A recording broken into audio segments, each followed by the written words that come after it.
Is a good news and there is a bad news. Bad news ये है कि उद्योग आधार रजिस्ट्रेशन अब एक एमएसएमई के लिए वैलिड रजिस्ट्रेशन सर्टिफिकेट नहीं है। एंड गुड न्यूज ये है कि उद्योग आधार रजिस्ट्रेशन एमएसएमई के लिए अब एक वैलिड रजिस्ट्रेशन सर्टिफिकेट नहीं है। वो बैड न्यूज इसलिए है बिकॉज अब आपको एक नया रजिस्ट्रेशन लेना पड़ेगा। और गुड न्यूज ये है कि जो न्यू नोटिफिकेशन आए हैं वो देखकर ऐसा लगता है government of India is giving special attention to MSMEs. My name is Anush Pradhan and I am a practicing chartered accountant, and as you know we bring to you informational videos, and आज का topic for discussion is the उद्यम registration for MSMEs।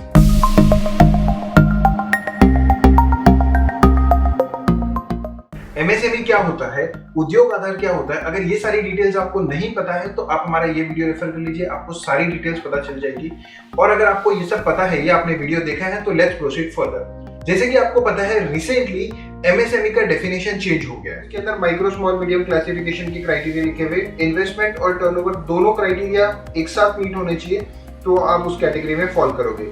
यानी example ले लेते हैं, अगर आपका investment है 80 लाख रुपीस लेकिन आपका टर्नओवर 6 करोड़ रुपए हो गए तो आप माइक्रो में फॉल नहीं कर सकते, बिकॉज अब आप लेस देन 5 करोड़ टर्नओवर का क्राइटेरिया फुलफिल नहीं करते हो, तो अब आप एक स्मॉल इंडस्ट्री बन जाते हो। अब ये क्लासिफिकेशन का एडवांटेज क्या है, क्यों मुझे क्लासिफिकेशन के झंझट में पड़ना है, क्यों मैं सिर्फ एमएसएमई रजिस्ट्रेशन लेके खुश नहीं रह सकता। एक्चुअली ऐसा है कि माइक्रो और स्मॉल ये जो दो इंडस्ट्री है ना, मैक्सिमम बेनिफिट्स इन्हीं दोनों को मिला जाता है। ऑल्सो उद्योग आधार के साथ बहुत सारे प्रॉब्लम्स थे। फर्स्ट प्रॉब्लम ये है कि जो डिटेल्स आप उसमें फीड करते हो रजिस्ट्रेशन के वक्त वही डिटेल्स फाइनल है, उसे वेरीफाई करने का गवर्नमेंट के पास कोई डायरेक्ट लिंकिंग नहीं है, so there is a problem in linkage. Second problem ये है कि एक पर्सन मल्टीपल उद्योग आधार रजिस्ट्रेशन सर्टिफिकेट्स ले सकता था। इसका मतलब अगर मेरा टर्नओवर बड़ा है और मैं बहुत सारे सर्टिफिकेट्स लेके अपना टर्नओवर स्प्लिट कर देता हूं तो भले ही मैं एक मीडियम एंटरप्राइज हूं, मैं माइक्रो और स्मॉल एंटरप्राइज के बेनिफिट्स ले सकता हूं, विच इज रॉन्ग। इस वजह से एक्चुअली जिसे बेनिफिट मिलना चाहिए उसे ये बेनिफिट नहीं मिल पाता है।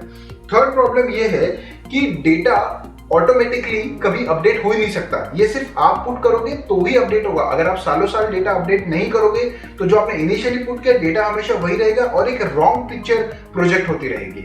सो to answer all this problems Udyam registration has come into the picture. Udyog Aadhaar की ही तरह उद्यम रजिस्ट्रेशन एक ऑनलाइन प्रोसेस है।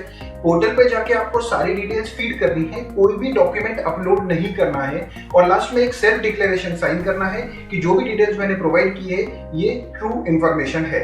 ये एक आधार बेस्ड रजिस्ट्रेशन है और सबमिट करने के बाद एक ई रजिस्ट्रेशन सर्टिफिकेट इमीडिएटली जनरेट हो जाएगा और ये सर्टिफिकेट उद्योग आधार को हर जगह रिप्लेस कर लेगा। यानी उद्यम आधार रजिस्टर करने के लिए अगर आप एक प्रोपराइटर है तो आपको अपना आधार नंबर यूज करना है, अगर आप एक पार्टनरशिप फर्म हो तो जो मैनेजिंग पार्टनर है उसका आधार नंबर यूज होगा, अगर एक कोई प्राइवेट लिमिटेड कंपनी है, ट्रस्ट है, सोसाइटी है, बॉडी कॉर्पोरेट है तो इनमें जो ऑथोराइज सिग्नेटरी है, ऑथोराइज रिप्रेजेंटेटिव है, उनका आधार नंबर यूज करके ये रजिस्ट्रेशन नंबर जनरेट करना है।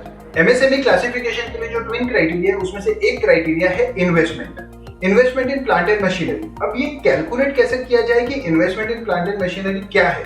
So calculation is to be as per income tax act, यानी आपकी जो भी टेंजिबल एसेट्स दिख रही है आपकी बैलेंस शीट उसमें से आपको land and building and furniture and fixture के जो बैलेंसेस है उनको हटा देना है। फिर जो बचेगा ये आपका investment in plant and machinery है और ये आपको एमएसएमई रजिस्ट्रेशन करते टाइम आपको रिपोर्ट करना है कि this is my investment in plant and machinery. At the same time government of India ने कुछ कंसेशंस दिए हुए, यानी इन्वेस्टमेंट इन पॉल्यूशन कंट्रोल इक्विपमेंट अगर आपने खरीद रखा है या फिर रिसर्च एंड डेवलपमेंट में आपने अपने पैसे इन्वेस्ट कर रखे हैं या फिर इंडस्ट्री सेफ्टी इक्विपमेंट्स आपने परचेज कर रखे हैं और ये आपके प्लांट एंड मशीनरी में रिफ्लेक्ट हो रहे हैं तो आप इनको भी हटा दीजिए। ये एक एक्स्ट्रा इंसेंटिव दिया गया है, तो फिर जो अमाउंट आती है वो आपको एज अपने investment in plant and machinery reflect करना है। जब भी आप प्लांट एंड मशीनरी परचेज करते हो तो उस परचेज के साथ आप एक जीएसटी अमाउंट भी पे करते हो। तो जब प्लांट एंड मशीनरी का कैलकुलेशन करूंगा तब मुझे इस जीएसटी फिगर को इंक्लूड करना है या नहीं करना है। द आंसर इज नहीं, आपको जीएसटी को आपको साइड में रखना है, खाली जो नेट अमाउंट आपने पे की है वही आपकी इन्वेस्टमेंट में कंसीडर की जाएगी, भले ये आपने नई एसेट परचेज की हो या सेकेंड हैंड परचेज की हो, दोनों केस में एक ही चीज हो। ये जो investment in plant and machinery है ये वेरीफाई कैसे होगी। जो आप आईटीआर फाइल करते हो उसके अंदर आपको प्लांट एंड मशीनरी की फिगर डालनी होती है हर साल, तो ये वेरिफिकेशन वहां से होगा आपके आईटीआर से। अगर ये मेरा फर्स्ट ईयर ऑफ बिजनेस है एंड मैंने आईटीआर फाइल ही नहीं कर रखा है तो कैसे वेरीफाई होगा? तो फर्स्ट ईयर आपको छूट है, आप अपने हिसाब से एक फिगर डिस्क्लोज कर दीजिए एंड हम उसी फिगर को फाइनल मान लेंगे। जब आप अगले साल अपना आईटीआर फाइल करोगे तो जो आपके आईटीआर में रिफ्लेक्ट होगा वही आपके पोर्टल पे उद्यम रजिस्ट्रेशन में रिफ्लेक्ट होना चाहिए।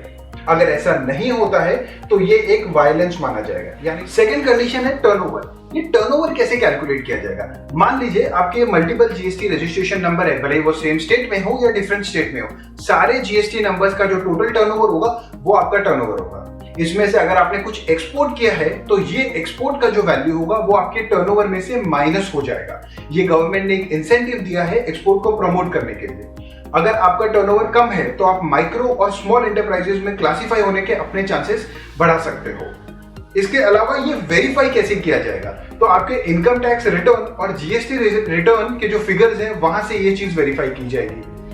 मान लीजिए मेरे पास पैन कार्ड नहीं है तो मेरे पास जीएसटी नंबर भी नहीं होगा, तो मैंने लास्ट ईयर ना इनकम टैक्स रिटर्न भरा होगा ना जीएसटी रिटर्न भरा होगा, तो उस केस में मेरा टर्नओवर कैलकुलेट कैसे होगा और वेरीफाई कैसे किया जाएगा?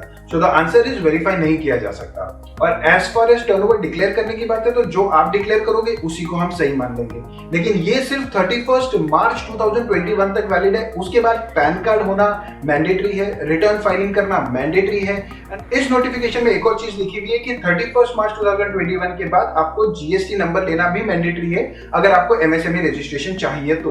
लेकिन हमारा ऐसा मानना है कि इस लाइन का ये मतलब है कि अगर आपको जीएसटी रजिस्ट्रेशन की क्राइटेरिया आप फुलफिल करते हो, जो हमने इस वीडियो में डिस्कस की है, अगर आपको नहीं पता तो आप जाके इसमें देख सकते हो, तो ही आपको जीएसटी रजिस्ट्रेशन लेना है।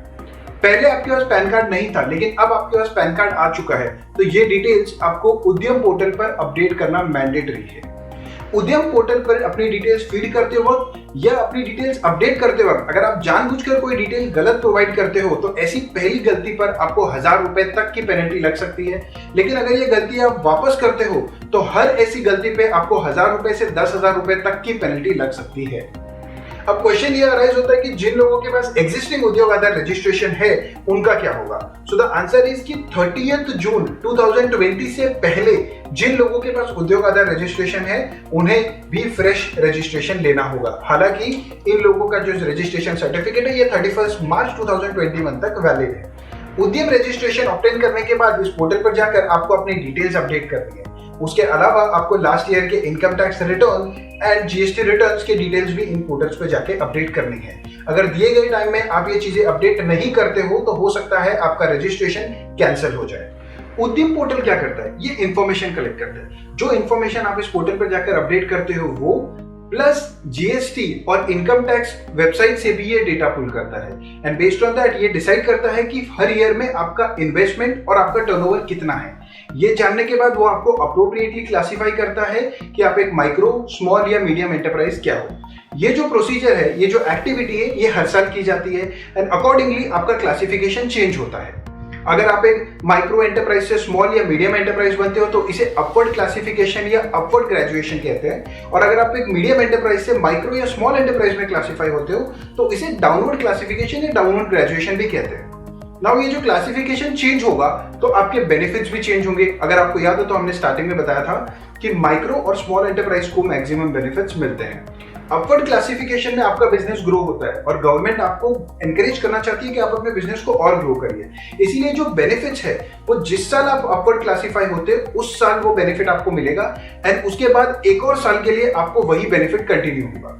हालांकि जब डाउनवर्ड क्लासिफिकेशन होता है तो जिस साल आपका डाउनवर्ड क्लासिफिकेशन हुआ उस साल आपको डाउनवर्ड क्लासिफिकेशन का बेनिफिट नहीं मिलेगा, बट इमीडिएट नेक्स्ट ईयर में आपको डाउनवर्ड क्लासिफिकेशन का बेनिफिट मिलना शुरू हो जाएगा। ऑल इन ऑल ये थोड़ा पेनफुल प्रोसेस है बिकॉज हमें एक न्यू रजिस्ट्रेशन लेनी होगी, प्लस जहां हमने उद्योग रजिस्ट्रेशन नंबर कम्युनिकेट कर रखे थे वहां अब हमें ये न्यू नंबर कम्युनिकेट करना होगा। But looking from a different perspective, government is actually taking steps कि एमएसएमईज को ऑर्गेनाइज किया जाए ताकि उन्हें और ज्यादा बेनिफिट दिया जा सके, which is a really good thing. Thank you guys, that was my time. अगर आपको ये वीडियो अच्छा लगा तो प्लीज इसे लाइक कीजिए, शेयर कीजिए और हमारे चैनल को सब्सक्राइब कीजिए। अगर आपको कोई क्वेरी है तो प्लीज हमें कमेंट सेक्शन में लिखकर बताइए। We will answer to each one of your queries. Thank you so much. See you next week.